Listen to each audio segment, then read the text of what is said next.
안녕하세요. 왕빙의 승강 출입 이론에 대한 발표를 맡게 될 O팀의 박비츠로입니다. 발표는 총 3파트로 나눠서 진행될 것이고, 먼저 첫 번째 파트입니다. 저희가 왕빙의 승강 출입으로 주제를 선정하게 된 이유는 첫 번째, 승강 출입은 예과 2학년 생리학에서 중요하게 다뤘던 내용이기 때문입니다. 예과 1학년 원론 시간에도 중간중간 승강 출입을 언급하셔서 이번 기회를 통해 좀 더 심도 있게 알아보고자 했습니다. 두 번째, 승강 출입 이론은 후세 이동원, 주단계, 장계빈 등에 의해 발전될 정도로 영향력이 큰 이론으로 어떤 식으로 발전되었는지 알아보고자 선택했습니다. 마지막으로 서의학과 상통하고 대조되는 부분이 존재한다고 생각하여 구체적으로 어떤 부분이 상통되고 대조되는지 알아보고자 이 주제를 선정하게 되었습니다. 이제 두 번째 파트로 자세히 승강 출입이 어떤 이론인지에 대해 설명드리고자 합니다. 승강 출입은 소문 윤미지대론에 처음 나온 개념으로 원문을 살펴보자면 출입이 쇠퇴하면 신기가 멸하게 되며 승강이 그치면 기립이 외롭고 위태해진다. 그러므로 출입이 안 되면 생장 장로의가 없고 승강이 안 되면 생장 화수장이 없는 것이다. 따라서 승강 출입이 있으려면 귀하게 여겨 항상 지켜야 하고 이에 반하면 재앙의 피해를 받게 될 것이다.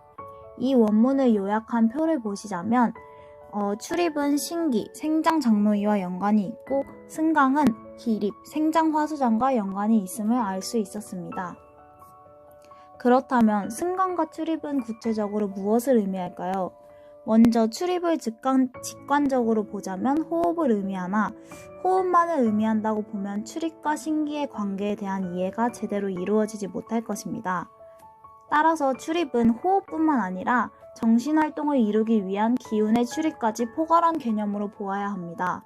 예를 들어 호는 밖으로 표출하는 창조활동으로 출에 해당하고 백은 외부 자극에 대한 정보를 1차적으로 받아들이는 것으로 입에 해당합니다.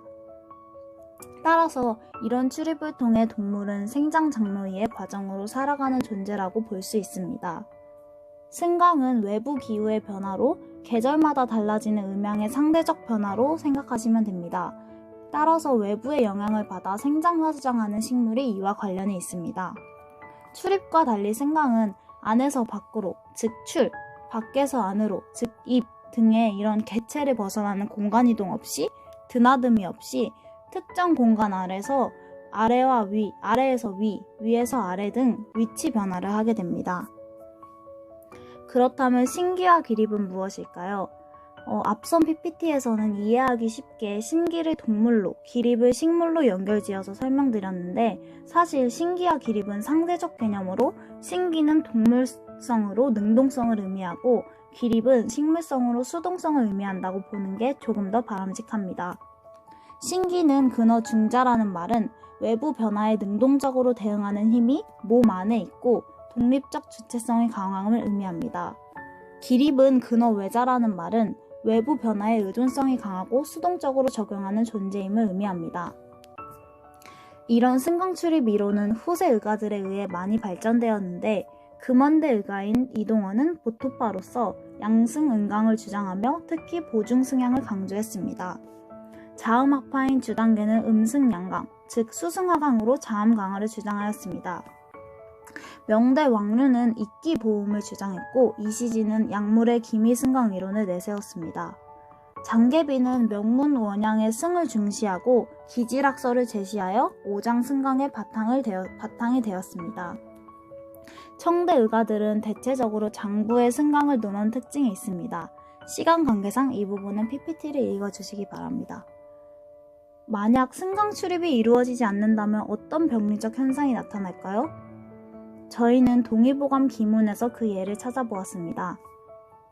칠정이나 음식상, 외사 등으로 기가 울체되거나 느려지거나 없어지거나 내려가거나 올라가거나 하면 병이 되는데 이는 모두 승강 출입이 제대로 안 돼서 질병이 생긴 것입니다.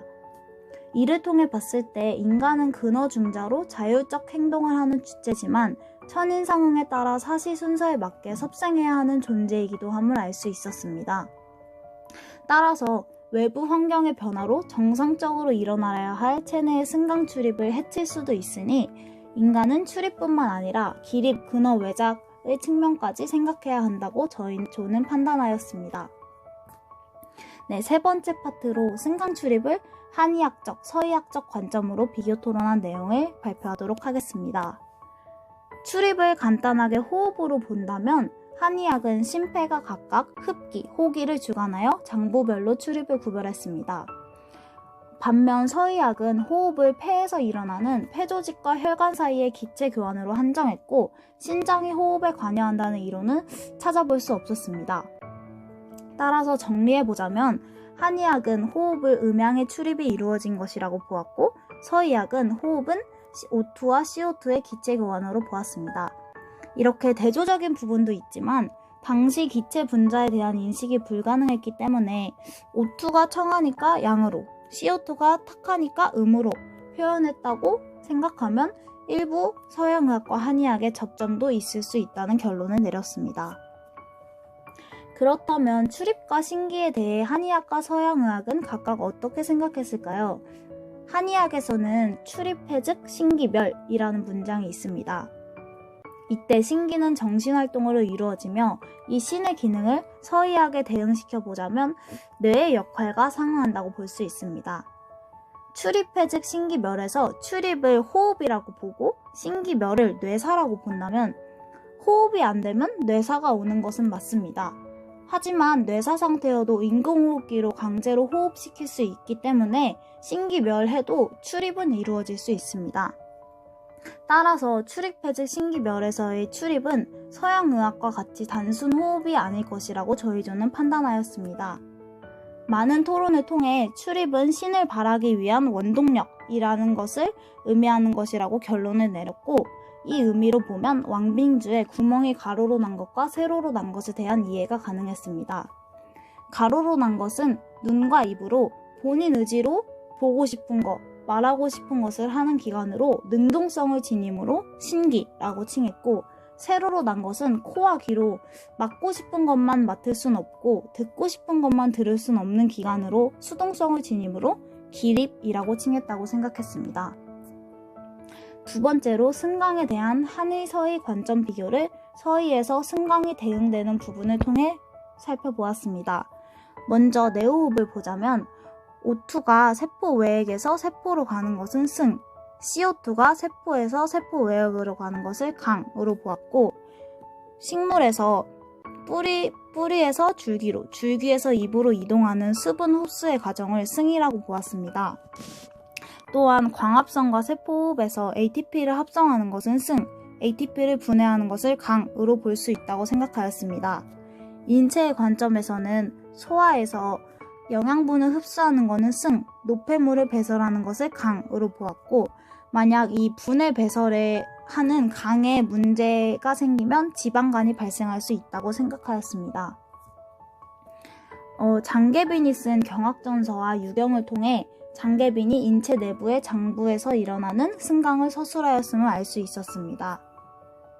두 번째 문장을 보시면 천인상의 관점에서 자연의 승강 변화를 인체에도 적용할 수 있다고 설명했습니다. 이를 바탕으로 장경학은 인체 내부에서도 승강이 일어남을 서술하였고 승강을 장부의 역할과 관련지었습니다.